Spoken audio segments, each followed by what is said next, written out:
Next gen astro நேயர்களுக்கு அடியேன் உங்கள் சிவயோகி சிவசக்திமான் சுவாமிகள் வணக்கத்தை தெரிவித்துக் கொள்கிறேன். இந்த பதிவில் குரு அதிசார பயிற்சி. அதுனா அதிசார பயிற்சி வர்றார், கொஞ்ச நாள் இருக்கார், திருப்பி பழைய இடத்துக்கு போயிடுறார். அதுதான் அதிசாரம். இது எப்போது தான் நகரும். இந்த மாதிரி நிகழக்கூடிய விஷயங்கள் அடிக்கடி நிகழாது. அப்போது அது மாதிரி ஒரு நிகழக்கூடிய சம்பவம் நடக்கிறனால தான் நம்ம அதை பற்றி பேசப்போம். எந்த ஒரு விஷயமே நம்ம கண் முன்னாடி நடக்கிறத நம்ம கண்டிப்பாக பேசி தான் ஆகணும். அதுதான் இப்போ இந்த அதிசார பயிற்சியை 12 ராசிக்குள்ள பலனை சொல்ல போகிறேன். அதுக்கு முன்னாடி பொதுவான பலன் சொல்கிறது விஷயம். அப்போது நாட்டு மக்களுக்கு என்ன நடக்கும், என்ன விஷயங்கள் வரும், நன்மையா தீமையா, அதெல்லாம் பார்க்குறதுக்கு தான் முதல் பொதுவான பலன் சொல்லப்போம். அதை நீங்கள் கவனமாக கேட்டு நடந்துக்கிட்டிங்கன்னா கண்டிப்பாக இதுலேருந்து மீண்டு வெற்றி பெற்று நல்லபடியாக வாழலாம்னு சொல்லிட்டு இப்போ என்னுடைய குருநாதன் நான் வணங்கி. ஓம் குருப்யோ நம நற்பவே நற்பவே நற்பவேவம் காஞ்சிவாசாய வித்மகே சாந்தரூபாய தீமிகே தன்னோ சந்திரசேகர பிரஜோதியாத். என்னுடைய மகா காளி வணக்கம், ஆத்மார்த்த தெய்வம். ஓம் காளிகாசாய வித்மகே மசான வாசின்னு தன்னோ அகோர பிரஜோதயாத். என்னோட உபாசனை நம்ம வாராகியம். ஓம் அகிஷத் அஜாய வித்மகே சண்டகஸ்தாய தன்னோ வாராகி பிரஜோதயாத். இன்னொரு உபாசனை நம்ம பகலாமுகன். ஓம் பகலாமுகி வித்மகே சம்பேன்சன் தன்னோ தேவி பிரஜோதயாத். குரு அதிசார பயிற்சி வருகின்ற 18/10/2025 டிசம்பர் 6/12/25, கிட்டத்தட்ட ஒரு 48 நாட்கள், கிட்டத்தட்ட ஒரு 1.5 மாதத்துக்கு மேலே, ஒரு மண்டலம் சொல்கிறேன் இல்லையா, அந்த மாதிரி. அப்போ அவங்க குரு என்னென்ன பல கொடுக்க போகிறாரு அப்படின்னு பார்க்கும்பொழுது, பொதுவாகவே குரு இந்த கடகத்தில் வர்றது ஒரு உச்ச வீடு. உச்ச வீடுனாக்கா வலிமை பெற்ற இடம். இவங்களுக்கு எப்படி சொன்னால் புரிஞ்சுப்பீங்க. இப்போது ஒருத்தர் ஒரு வீட்டில் இருக்கார், அவருக்கு பாதுகாப்பு இல்லை. அரசாங்கம் பார்த்து அவருக்கு ஒரு பாதுகாப்பு கொடுக்குது, காவல்துறையில் பாதுகாப்பு கொடுக்குது. இப்போ நீங்கள் கேள்விப்பட்டிருப்பீங்க, நிறைய பாதுகாப்பு வகைகள் நிறைய இருக்குது. அது மாதிரி அவங்களுக்கு ஏதோ ஆகிடுமோ இது ஒன்றும் அப்படின்னு. அவருக்கே வலிமை இருந்தால் கூட அந்த பாதுகாப்பு கொடுக்கும்போது இன்னும் வலிமை அதிகமாக செய்கிறது இல்லையா அவருக்கு. எங்கே போனாலும் அவர் பாதுகாப்பு தானே, எதில் இருந்தாலும் அவர் வெளியே வந்துடலாம், பயப்பட வேண்டாம். அந்த ஒரு விஷயமாக தான் குரு இந்த அதிசார பயிற்சியில் வரார். அவருக்கு அந்த இடம் ரொம்ப பாதுகாப்பான இடம், பலப்படுத்தக்கூடிய இடம், நிறைய விஷயங்களை செய்யக்கூடிய இடம். அப்போ அந்த கடகத்தில் குரு வந்துட்டார்னா, இந்த அதிசாரமாக இருந்தார்னா, அவர் அங்கேருந்து விருச்சிக ராசியை பார்க்குறார், மகர ராசியை பார்க்கிறார், தன்னுடைய சொந்த வீடான மீன ராசியை பார்க்கிறார். வரிசையாக செவ்வாய் வீட்டையும் சனி பகவான் வீட்டையும் தன் சொந்த வீட்டையும் பார்க்குறார். முதல்ல அவர் கடகராசியில் அமர்ந்திருக்கனால பெண்கள் குழந்தைகள் வழி முன்னேற்றம் கண்டிப்பாக நிகழும். இந்த குரு அதிசார பயிற்சியில் அவங்களுக்கு நல்லது நடக்கும். பெண்கள் பாதிக்கப்பட்டு இருக்காங்களா, குழந்தைகள் அவங்களுக்கு எல்லாமே சரியாகும். பாதுகாப்பு கிடைக்கப்படும். அவருடைய எண்ணங்கள் செயலங்கள் திட்டமிடல்கள் எல்லாமே வெற்றி பெறும். ஏன்னா புத்திரக்காரங்கன்னு சொல்லுவாங்க குரு பகவானை. அதனால் குழந்தைங்களுக்கு நல்ல விஷயம் நடக்கும். நிறைய பேருக்கு புத்திர பாக்கியம் கிடைக்கும். புத்திர சம்மந்தப்பட்ட விஷயங்கள் நல்லா முடிவுக்கு வரும். அதில் நம்ம தனகாரணம்னு சொல்கிறாங்க. தனகாரணம்னு சொல்லும்போது அந்த பணப்பற்றாக்குறை எல்லாம் தீரும், எல்லாமே நல்லபடியாக நடக்கும். அவர் மகர ராசியை பார்க்கறனால சனி பகவான் வீட்டையும் பார்க்குறார். உடலால் உழைப்பவர்கள், நேர்மை, தர்மம், சத்தியம், நீதி தவறாதவங்களுக்கு கண்டிப்பாக நல்லது நடக்கும்.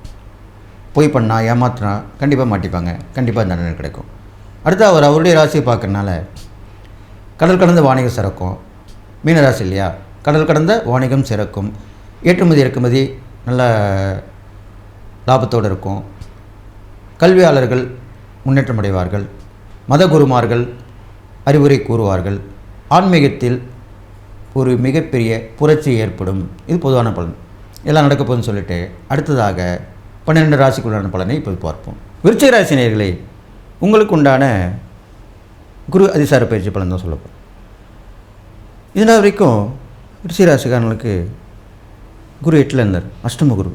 ஐயோ, அகப்பட்டவனுக்கு அஷ்டம குருன்னுவாங்க. இதில் போய் மாட்டிப்பீங்க, வம்பு தும்பில் சிக்கியிருப்பீங்க. ஏதோ நீ ஒன்று பேச அது ஒன்று வேறு மாதிரி ஆகி சண்டை சச்சரவு வந்திருக்கும். இதெல்லாமே இப்போ இந்த விலகிடும், இந்த குரு அதிசாரத்தில் விலகிடும். நேருக்கு மாற நன்மை தான் நடக்கும். நீங்கள் எதாவது பேசினா உங்களை நல்லவங்கன்னு சொல்லுவாங்க, உங்களை வாழ்த்துவாங்க, பாராட்டுவாங்க, பரிசு கொடுப்பாங்க, எல்லாமே நடக்கும். பேச்சு பொருளில் கலந்துன்னு பரிசு வாங்கலாம். அதுதான் நடக்க போகுது. ஏனென்றால் குரு உங்களுக்கு 9ஆம் இடத்துக்கு வந்துட்டார்.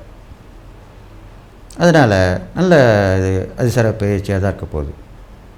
நினச்ச நேரத்துக்கு போவீங்க, நினச்ச இடத்துக்கு போவீங்க, நினச்ச விஷயங்களை செய்வீங்க. எண்ணிய செயல்கள், திட்டங்கள் எல்லாமே முடிவுக்கு வரும், வெற்றி பெறும். இது மாதிரிலாம் நடக்கும். அது இல்லாமல் குரு உங்கள் ராசியை பார்க்குறார். அது எவ்வளோ பெரிய விஷயம். குரு பார்வை கோடி நன்மை தரும்னு சொல்லுவாங்க.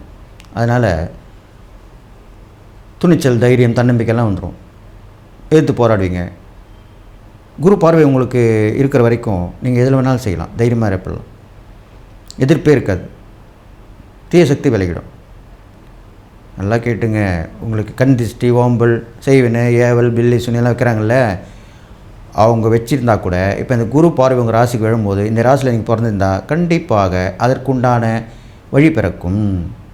இல்லைன்னா நல்லா ஒரு சாமியார்கிட்ட போய்ங்க, சரி பண்ணி கொடுத்துருவார். காசு பண்ணுமே செலவாகாது, ஈஸியாக முடிஞ்சிடலாம்.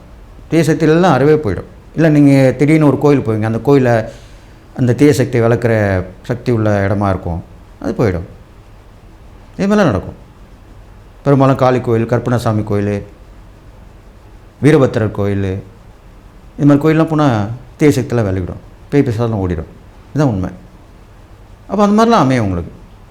அதனால் விருச்சிக ராசிக்காரன் கவலைப்பட வேண்டிய அவசியமே இல்லை. எல்லாமே நல்லது தான் நடக்க போகுது.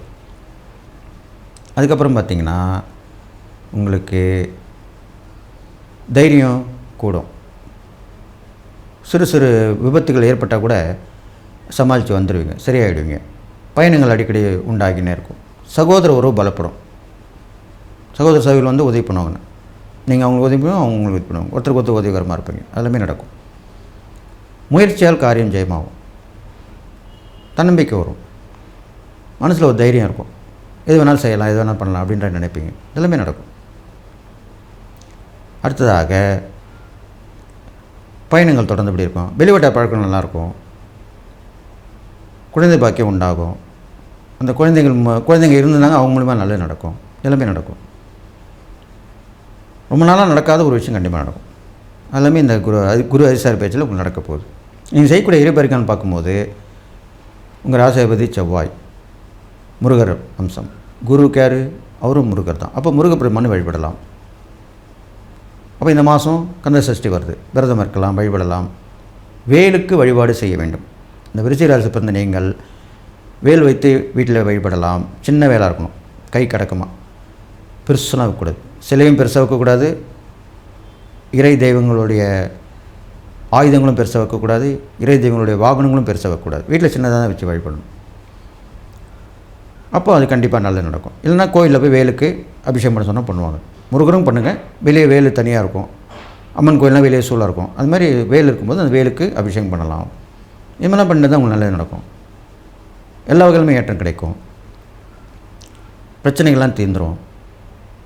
எல்லாமே தீர்ந்து நிம்மதியாக இருப்பீங்கன்னு சொல்லி நீங்கள் செய்யக்கூடிய தான தர்மங்கள், நோய்வாய்ப்பட்டவங்களுக்கு உதவி பண்ணலாம், ரொம்ப கஷ்டப்படுறவங்களுக்கு உதவி பண்ணலாம், மருத்துவ செலவுக்கு பணம் கொடுக்கலாம். பெரும்பாலும் மருத்துவம், கல்வி, உணவு இது மாதிரி குறையாக தான் ஏழ்மையிலே உங்களுக்கு இருக்கும். அதை கண்டுபிடிச்சி அவங்களுக்கு உதவி பண்ணிட்டு வாங்க, கண்டிப்பாக நல்லது நடக்கும் அப்படின்னு சொல்லி இந்த குரு அதிசார பயிற்சி உங்களுக்கு எல்லா வகையிலும் ஏற்றமாக தான் இருக்கும். சுறுசுறுப்பாக இருப்பீங்க. 4 இடம் போயிட்டு வந்தீங்கன்னே இருப்பீங்க. வேண்டுதல் பிரார்த்தனை இருந்தால் அதை நீங்கள் செஞ்சு நிறைவேற்றிப்பீங்க. எல்லாமே நடக்கும்னு சொல்லி எல்லா நலமும் பெற்று வாழ போகிறீங்கன்னு சொல்லி வாழ்த்தி விடைபெறுகிறேன். நன்றி.